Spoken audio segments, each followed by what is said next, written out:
But your mouse. Okay. Let me see. Good evening and welcome to Justeventonline News at 9. My name, in fact, is Smahil. The news headline: Tinubu to unveil National Values Charter. Senate unveils 45-man committee for Constitution amendment. Choir state government charge information officers on best practices. Honorable Fatima Ariola Lawal sponsors eye surgery for 59 quarant. Says site is priceless. Fire government to distribute free grain palliatives to needy Nigerians. Prime Minister laments as electricity subsidy rises to 3 trillion naira. Student loan scheme will keep beneficiaries in permanent debt, ASUU says. NLC seeks annual review of minimum wage. NDLEA partners army to combat drug abuse in Kano. And on sport, Nigeria's team became third in Africa, 28 in the global as FIFA released new ranking table.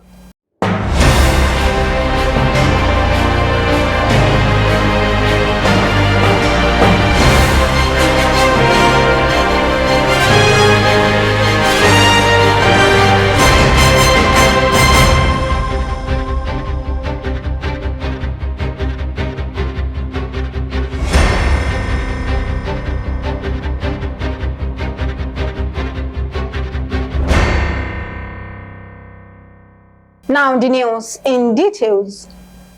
The Director General of the National Orientation Agency, NOAA, Malam Lanre Isa Onilu, has said President Bola Tinubu will soon unveil a national value charter to showcase the nation's value system and ethos. He said the charter has 2 components, which include the Nigerian Promise and the Code of Conduct. The NOAA boss explained that each of the components stands on 7 pillars, tagged 747. The 10th Senate has finally constituted a 45-member committee to review and amend the 1999 Constitution 8 months after its inception. The Constitutional Review Committee is one of the most important in every assembly as it coordinates the affairs of the review of excellent laws and other adjustments to the Constitution. The Senate President, Godswill Akpabio, on Wednesday announced the composition of the committee during the plenary. He also highlighted the introduction of artificial intelligence as a major factor needed to amend the Constitution. Governor Abdurrahman Abdul Razak has called on public relations officers and information officers in the state to be diligent, competent, and timely in their reportage. Governor Abdul Razak made the call on Thursday while declaring open a 2-day workshop on ethics and best practices on information management towards building a strong media relations and local government administration, organized by the Cross State Local Government Service Commission in Ilorin. Represented by the State Commissioner for Communications, Mrs. Bolanle Olukoju, the governor said that training would assist the information officers in properly disseminating their achievements to the people of the state. In a democratic setting like ours, Nigeria, and with the emergence of social media, where we have rumors, we have fake news, we have propaganda, we have selfish interests, there's a need for our information officers to be retrained constantly in line with the trend across the world. We need to understand the modern world of reportage and information management and dissemination. The State Chairman, Local Government Service Commission, Alhaji Umar Danladi Shiro, urged the information officers to promote the cultural heritage of the various local governments for the development of the state. In their submissions, the Commissioner 1 and 2 of the Commission, Mr. Abdulgani Tohib Omotosho and Ajia Mariam Abdulwasiu Omotayo, harped on the importance and role of information officers in the society. They appreciated Governor Abdulrahman for his support towards the success of the training. And I want to thank you, all the participants here present, and to urge you all to be a good listener so that the purpose of this training can be achieved. And I also want to urge you, all the participants, to please and please, all the knowledge that you have acquired for this beautiful training today, please don't keep it by yourself. Share it with your subordinates so that the purpose of this training can be achieved for us and individually, particularly for your various local government and Kwara State affairs. Thank you and welcome. While advising the participants to spread the knowledge gained for the benefit of all, Honorable Fatima Ariola Lawal, member representing Ilorin East constituency at Kwara State House of Assembly, has sponsored free eye surgery for 59 individuals across the state. 50 individuals undergone surgery procedures on Thursday, while the remaining 9 patients scheduled for later. This came barely weeks after she provided free eye tests, eyeglasses, and medication for about 500 constituents in Ilorin East. As they say, eyes is priceless. I had some experience years ago. Someone almost got blind. It was at the stage that the person could not see and the person could only see color. And I just realized that whatever you don't know, a lot of people go into blindness because they don't know that there's treatment for this. And I took that as a challenge. And that's what prompted me into taking up this challenge. You know, for me, if you know and then you get treatment early, if you get treatment early, there's nobody will go blindness. And I know it's not easy, you know, funding the situation of the country right now is not easy for anybody. I just thought to myself like that, this is something I want to give to my people. It's an opportunity for people that are going through a lot of eyesight problem. It's an opportunity for them to come and, you know, come to the hospital and get the surgery done. Even sometimes it's only through medication you can recover from going blindness, but because a lot of people don't know, and that's what prompted me. That's it really. The surgery took place at the Eye Complex, University of Ilorin Teaching Hospital, Okioyi.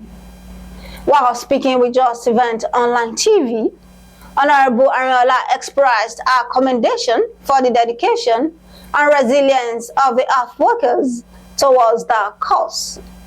She emphasized her commitment to achieving positive outcomes in collaboration with them. Beneficiaries, however, expressed gratitude, praying for blessings for Honorable Ariola, while acknowledging her commitment to making a difference in the community.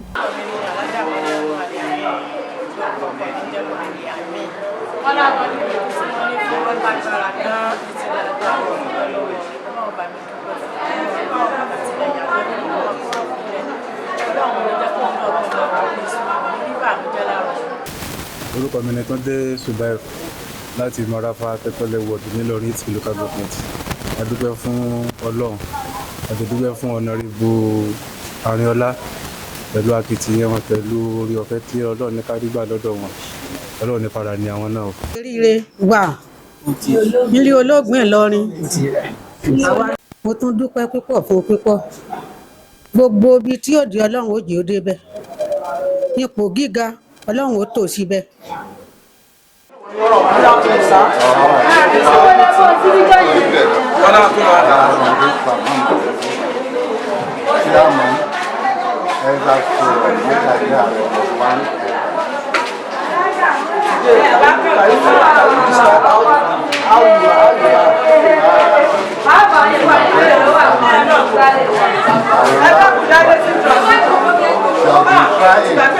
But if you try to assess what she might have spent on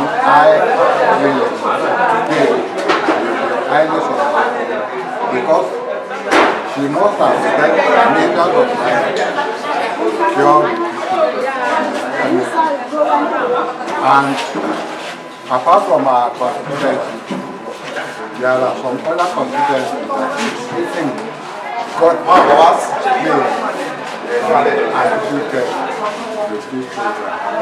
The Minister of Agriculture and Food Security, Senator Abubakar Kyari, said 42,000 metric tons of grains recently approved for distribution to vulnerable Nigerians will be provided free of charge.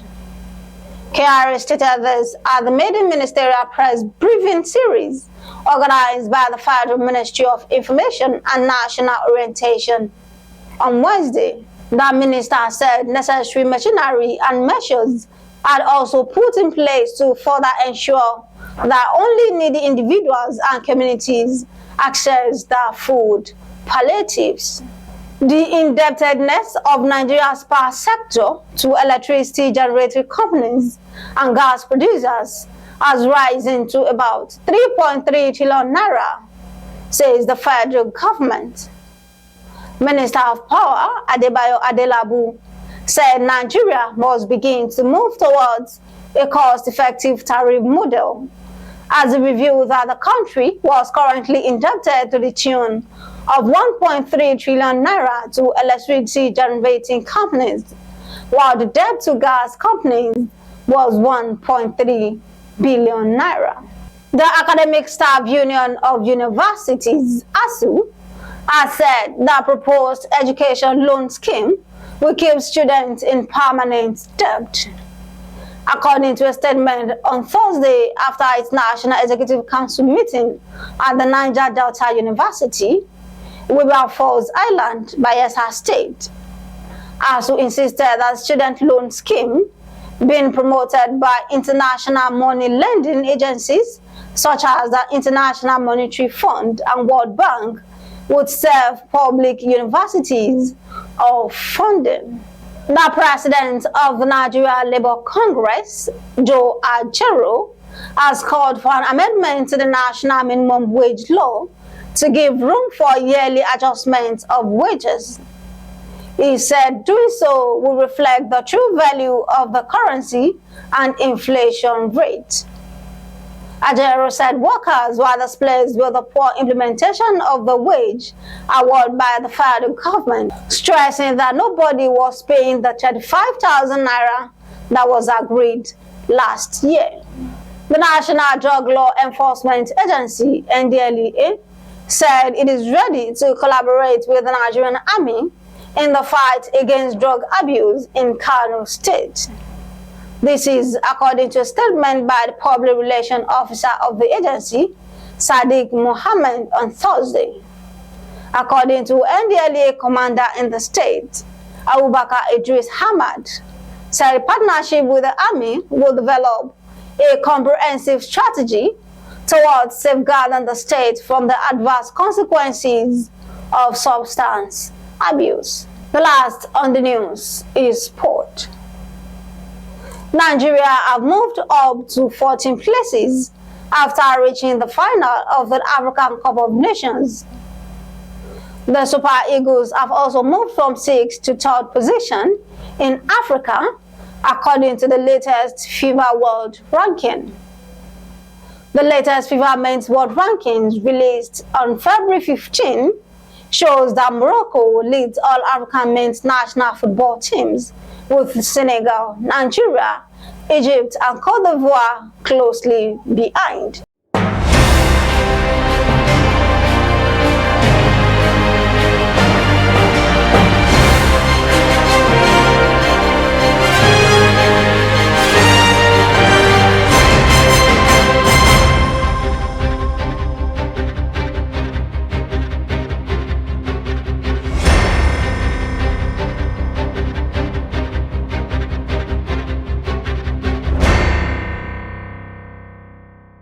We have come to the end of the news at 9. Here's the recap of the story. Tinubu to unveil National Values Charter. Senate to unveil 45-man committee for Constitution Amendment. Kwara State Government charge information officers on best practices. Honorable Fatima Ariola Lawal sponsors eye surgery for 59 quarants. Federal government to distribute free grain palliatives to needy Nigerians. Prime Minister laments as electricity subsidy rises to 3 trillion naira. Student loan scheme will keep beneficiaries in permanent debt, ASUU says. NLC seeks annual review of minimum wage. NDLEA partner army to combat drug abuse in Kano. And on sport, Nigeria's team become third in Africa, 28 in the global as FIFA released new ranking table. Thank you for watching Justeventonline News. Remember, a negative mind will never give you a positive life. For more news, visit www.justeventonline.com and to read more updates. Follow us on our social media platforms with the tab at Justeventonline. You can also send us an email on justeventonline@gmail.com. I'm Anifat Ismail. Do have a good night rest.